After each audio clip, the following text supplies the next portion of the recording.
ప్రస్తుతం మీడియాతో ఏపీ మంత్రి అంబటి రాంబాబు మాట్లాడుతున్నారు. లైవ్ ద్వారా చూద్దాం.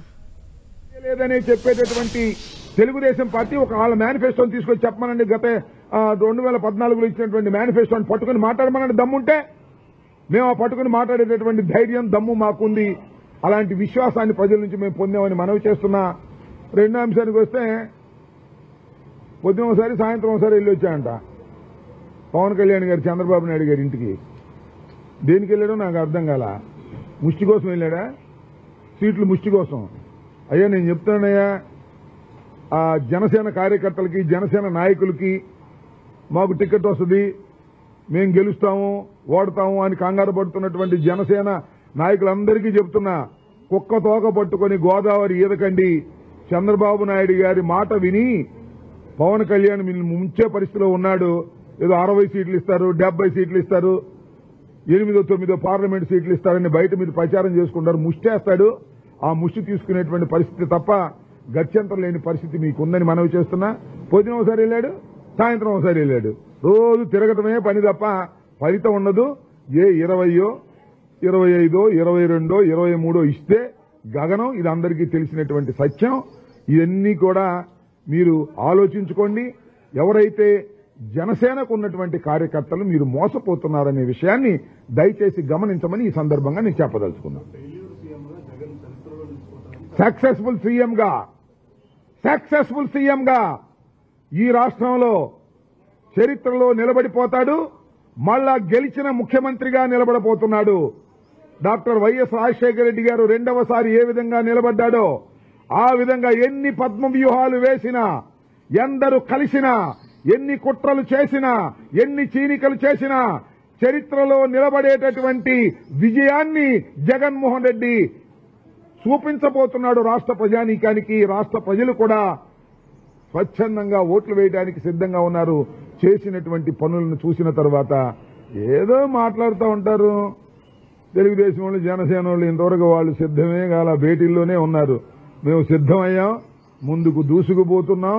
వాళ్ళు ఇంకా సీట్లు నోట్లు లెక్కేసుకునే పరిస్థితిలోనే ఉన్నారు. రా కదలరా అంటున్నారు కనపడ్డంలా. ఎవడో కదలొచ్చే పరిస్థితి లేదు. అందువల్ల జాయింట్ గా మీటింగులు పెడతారంట. జాయింట్ గా మీటింగులు పెడితే పవన్ కళ్యాణ్ గారి సినిమా యాత్రను చూడటానికి వచ్చిన వాళ్ళందరికీ ఉపన్యాసం చెబుతారంట.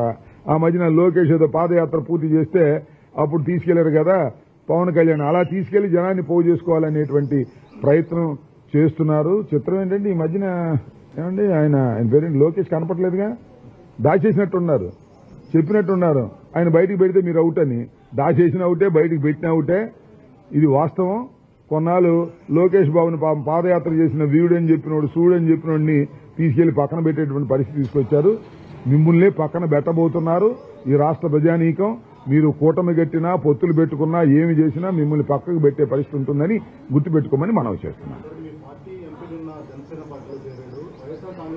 ఎవరైనా మా పార్టీ చేరితే చేరతాడు. టికెట్ వద్దే, టికెట్ ఇవ్వనన్న వాళ్ళందరూ వెళ్ళి అక్కడ చేరుతుంటారు బఫూన్లు.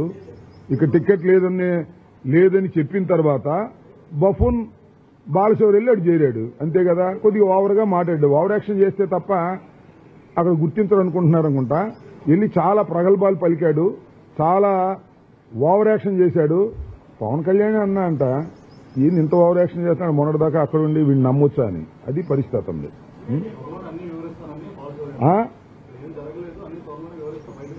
మన రెండో సినిమా ఉందా? మాకు తెలీదే, ఆయనకే తెలుసా? ఆయన జీవితం అంతా మాకు తెలుసు. 2004 దగ్గర నుంచి డాక్టర్ వైఎస్ రాజశేఖర రెడ్డి గారు ముఖ్యమంత్రి అయిన దగ్గర నుంచి, తెనాలి పార్లమెంట్లో కంటెస్ట్ చేసిన దగ్గర నుంచి, తెనాలి పార్లమెంట్లో కంటెస్ట్ చేసినప్పుడు నేను చీఫ్ ఎలక్షన్ ఏజెంట్ అతనికి. అతను పుట్టుక దగ్గర నుంచి ఇవాళ వరకు అన్నీ తెలుసు. చెప్పమని దమ్ముంటే ఏం చెప్తాడు?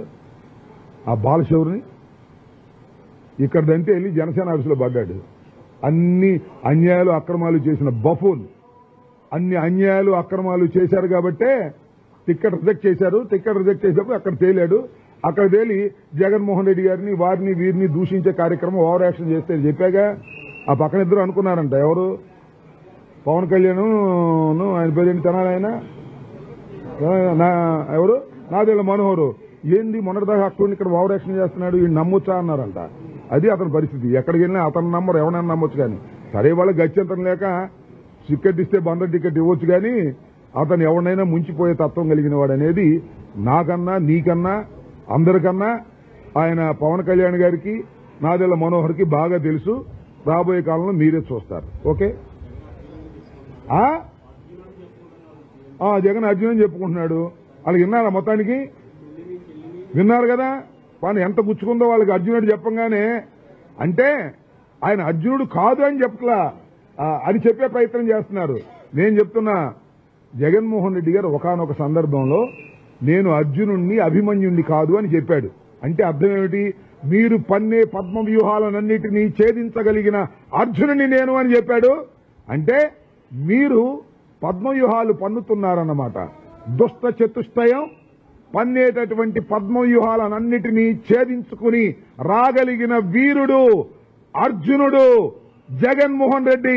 ఇది వాస్తవం, మీరే చూస్తారు. ఎన్ని పన్నాగాలన్నా పన్నండి, ఎన్ని పద్మ వ్యూహాలన్నా పన్నండి, అన్నిటినీ ఛేదించుకుని రాగలిగినటువంటి వ్యక్తి జగన్మోహన్ రెడ్డి. రాసుకోమని మనం చేస్తున్నాం. Okay, thank you.